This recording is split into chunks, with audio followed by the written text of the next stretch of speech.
The Evangelion movies have been a long time coming. We're more than 20 years out from when the original series was created. If you go by the plot points that we see within the movie, I have to say that I'm disappointed. Disappointed because it does really feel like a rebuild of what was already existing, a remake of a sort. Going over very much the same ideas all over again, in a slightly different way. And the spectacle of the action was quite spectacular, but definitely not on the level of impact that the end of EVA movie had all those years ago. In this movie, we start off with an operation in Paris that for the most part ends up not mattering in the long run. We don't end up seeing Paris later in the movie, and any implication of what it affected doesn't get delved in too much. In fact, I'd say most of the lore in this movie was very much fed through or made very unimportantly irrelevant later on in favor of emotion, which most people would prefer anyway.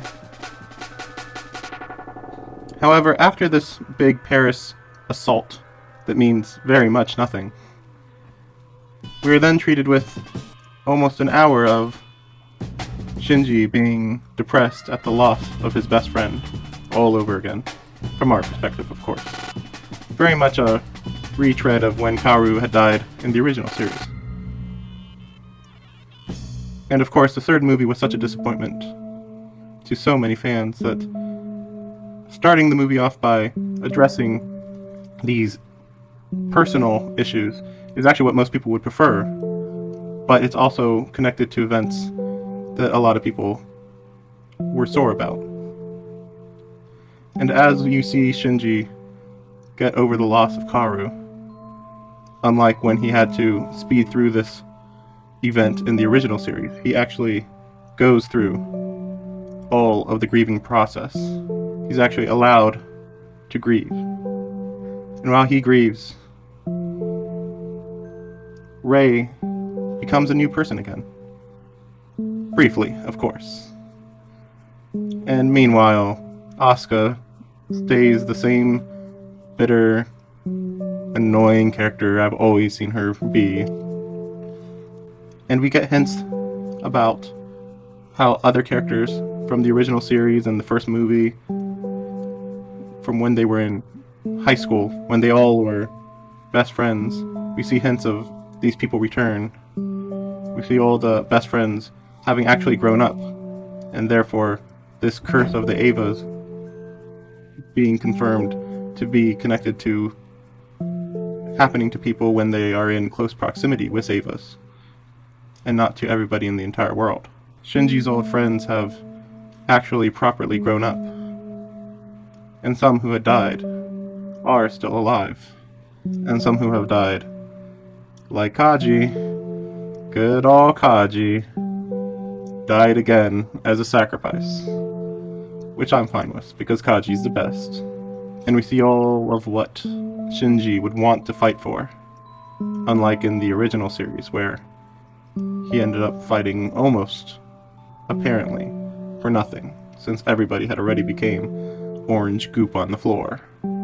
After this long segment, we get back into the action in which Misato doesn't want Shinji to be a pilot, and we learn why she doesn't want to do this, that she feels responsible for everything that happened. And from there, they do a big operation in which they're trying to prevent the fourth impact and human instrumentality or whatever.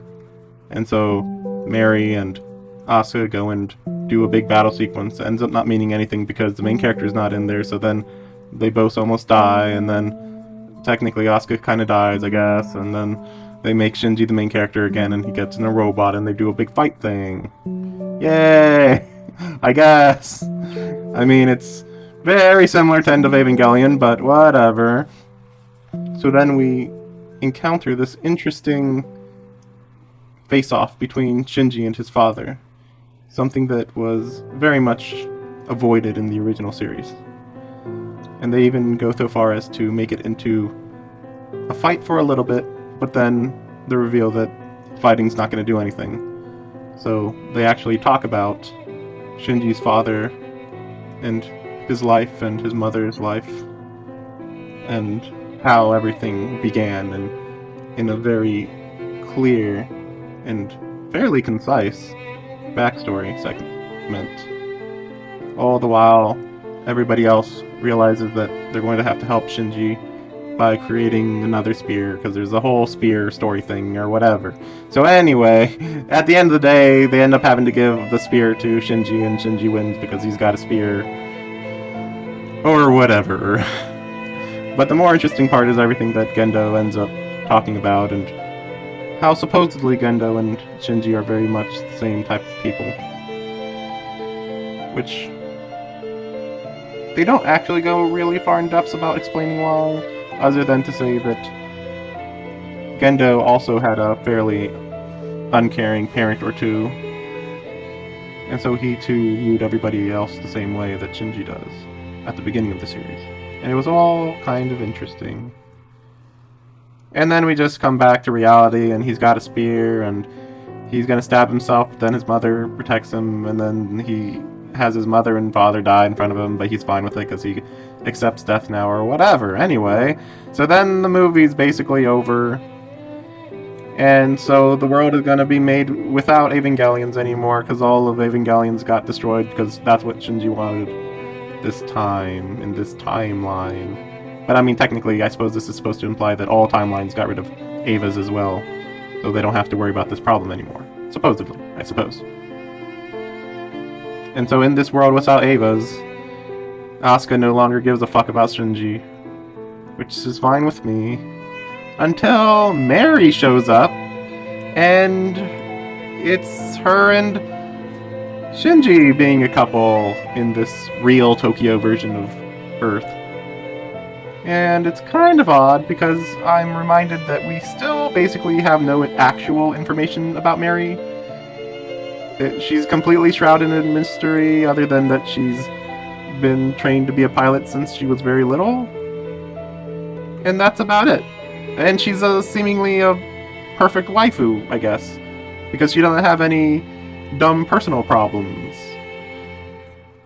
So in a lot of ways, she's very much like Shinji's mom, kind of. Because they both seem like very cheerful and smart people who drag depressed little baby guys out of their stupor so they can concentrate on real life problems and joys and stuff. So anyway, this was all to say that the story wasn't that interesting, I have to say.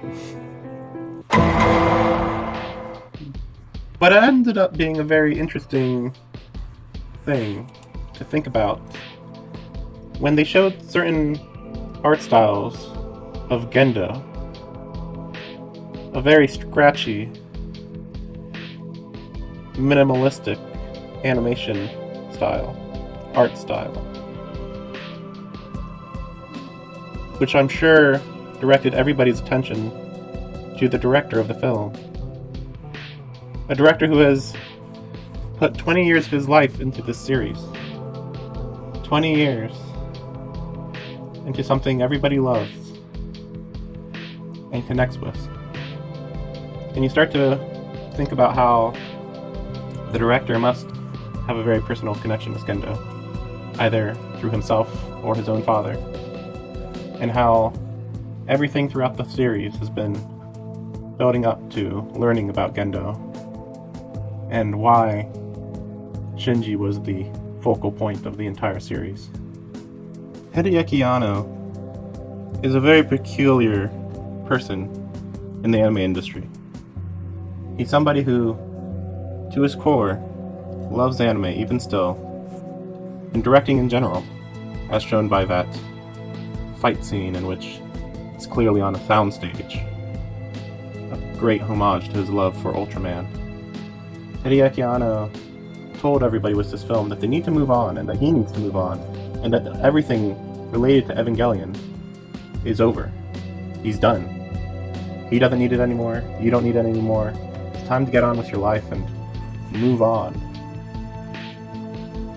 It was great while it lasted, but Evangelion is over.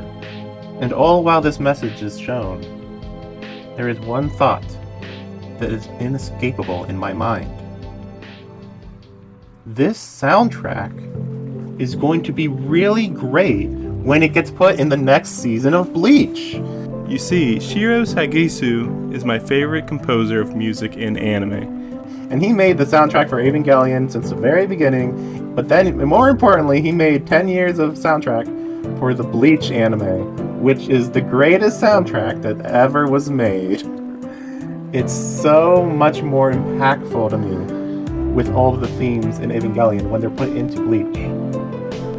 Because while Evangelion addresses personal issues very well, Bleach is a good way to either avoid these depressing existential ideas or to overwhelm yourself with action so that when you wonder about your place in the universe, you can just think about all the great people who are around you and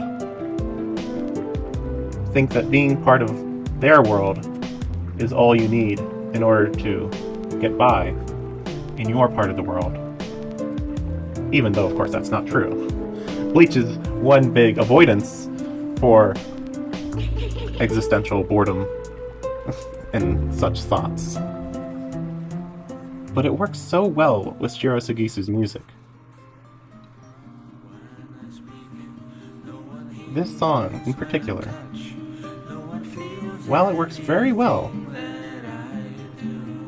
is so interesting to think about with Bleach. And blah blah blah, yes, the animation and CG that's used in the movie is very well done, and it's very nice to see all the characters that we haven't seen in such a long time finally get addressed and have real lives. But I mostly only ever cared about Kaji and Kaoru, and very slightly Rei once she gets a fully formed personality. And this movie met those expectations, and that's what matters. And now it's over. Thanks for watching.